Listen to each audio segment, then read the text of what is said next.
अगर हमने RJD join किया है तो मुझे ये लाज़मी है कि मैं अपने लोगों के साथ उठूं बैठूं और उनकी बात सुनूं, उनकी बात समझूं। देखिए, जहानाबाद वही कह रहा है जो बिहार कह रहा है और देश कह रहा है। और ये साफ बात है कि भाजपा की स्थिति इस समय बहुत ख़राब है। महागठबंधन का जहाँ तक सवाल है, उसकी महागठबंधन जनता के सवालों से जूझना चाहती है। जनता को उनका जो सपना है उसको जीना चाहती है, उस सपने को साकार करने की कोशिश करना। नमस्कार, मैं हूं देवांशु। आप देख रहे हैं न्यूज़ फॉर नेशन। इस वक्त हमारे साथ बात करने के लिए आरजेडी के राष्ट्रीय प्रवक्ता करुणा सागर जी हैं, जो कि कई दिनों से लगातार जहानाबाद में रह रहे थे और लगातार जनसंपर्क अभियान जो है वो कर रहे थे। सर, लगातार जहानाबाद में बने हुए हैं, ऐसा लग रहा है कि आप तैयारी कर रहे हैं चुनाव की वहाँ से। देखिए, हम जहानाबाद में मेरा जाना ये पहली बार तो हुआ नहीं है। मैं बहुत लंबे समय से जहानाबाद और अरवल से जुड़ा हुआ हूँ और हमेशा जाता हूँ, और जब भी जाता हूँ तो वहाँ के लोगों के साथ उठना बैठना, मिलना जुलना, दुख सुख सब सब चीज़ें होती हैं। हाँ, ये पार्टी ज्वाइन करने के बाद ये मेरा पहला विज़िट था। तो वो इस कारण से भी था कि एक पार्टी में होने के कारण हम जानना चाहते थे कि वहाँ पार्टी के जो पदाधिकारी हैं वो क्या कर रहे हैं, उनका क्या प्लान्स है, उनकी क्या बातें हैं और जनता से क्या जुड़ाव है। तो एक जनता के दिमाग की बात जानने की और दूसरे पार्टी के सदस्यों के साथ एक संबंध बिठाने का, तो ये दोनों मेरी कोशिश थी। दूसरे पार्टी के सदस्यों से संबंध बैठाने का मतलब क्या, मतलब जेडीयू? नहीं, दूसरे नहीं, अपने आरजेडी के चूँकि अगर हमने आरजेडी ज्वाइन किया है तो मुझे ये लाज़मी है कि मैं अपने लोगों के साथ उठूं बैठूं और उनकी बात सुनूं, उनकी बात समझूं, और वो क्या कार्यक्रम कर रहे हैं भविष्य में, उनके क्या क्या कार्यक्रम हैं और किस तरह से मैं भविष्य में उन कार्यक्रमों में शिरकत कर पाऊंगा।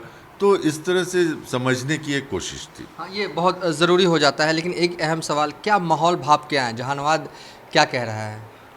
देखिए, जहानाबाद वही कह रहा है जो बिहार कह रहा है और देश कह रहा है। और ये साफ बात है कि भाजपा की स्थिति इस समय बहुत ख़राब है और महागठबंधन बहुत मजबूत है बिहार में। उसी तरह से विपक्ष इस समय बहुत शक्तिशाली है पूरे देश में।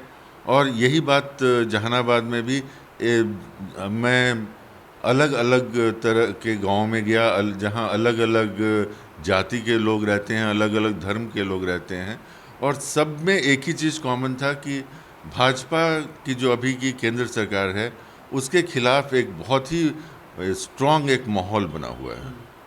अच्छा, एक सवाल है कि आप लोग इतना विरोध कर रहे हैं नए संसद भवन का, लेकिन वो ये विरोध इतना क्यों है? क्योंकि बीजेपी लगातार, कल भी उनका प्रोटेस्ट था, विधानसभा में वो प्रोटेस्ट किया और उन्होंने दिखाया कि देखिए शिलापट ये नीतीश कुमार ने उद्घाटन किया था, तत्कालीन राज्यपाल ने नहीं किया था। देखिए, बात आज यही हो जाती है कि भारत के संविधान का सम्मान होगा या नहीं होगा। संविधान में हमारा संसद सर्वोच्च लेजिस्लेटिव बॉडी है और संविधान में प्रथम नागरिक कौन होते हैं? राष्ट्रपति। द्वितीय नागरिक कौन होते हैं? उपराष्ट्रपति। और जो हमारी राष्ट्रपति महोदया हैं वो एक महिला हैं, आदिवासी समाज से आती हैं। और इस बात का तो बहुत प्रचार प्रसार उन लोगों के द्वारा ही एक समय में किया गया था जब वो राष्ट्रपति बनी थी। तो आज ये सम्मान उनको नहीं देके क्या उनके पद की गरिमा को कम नहीं किया जा रहा है? और महिलाओं और आदिवासी समाज का जो सम्मान है उसको ठेस नहीं पहुंचेगी। तो इसलिए आरजेडी और सारे विपक्ष की ये मांग थी कि ये काम सही होता अगर राष्ट्रपति महोदया करती हैं। अच्छा, साल 2024 को लेकर अगर मैं पूछूं, भैया बिहार में आप लोगों की सरकार है, किस तरीके से प्लानिंग कर रहे हैं? क्योंकि बीजेपी जो है वो बिहार में बड़ा गेम जो खेलने जा रही है। कहा जा रहा है कि मुकेश सहनी भी एनडीए के खेमे में आएंगे, चिराग पासवान भी एनडीए के खेमे में आ जाएंगे। तब नहीं लगता कि आप लोग के लिए काफ़ी चैलेंजिंग होगा 2024 में चुनाव लड़ना और जीतना? देखिए, अब कौन कहाँ रहेंगे ये तो स्पेकुलेशन की बात है, अभी किसी को कुछ पता नहीं है, वो अलग चीज़ें हैं। लेकिन बात वो नहीं है। बात यह है कि जनता के साथ कौन खड़ा है इस समय, और जो हमारा दलित, शोषित, वंचित समाज है उसके साथ कौन खड़ा है, कौन है जो समाज को जोड़ने की राजनीति कर रहा है। तो हम इस बात की परवाह नहीं कर रहे हैं कि आगे किस तरह के समीकरण कहाँ क्या क्या बनते हैं।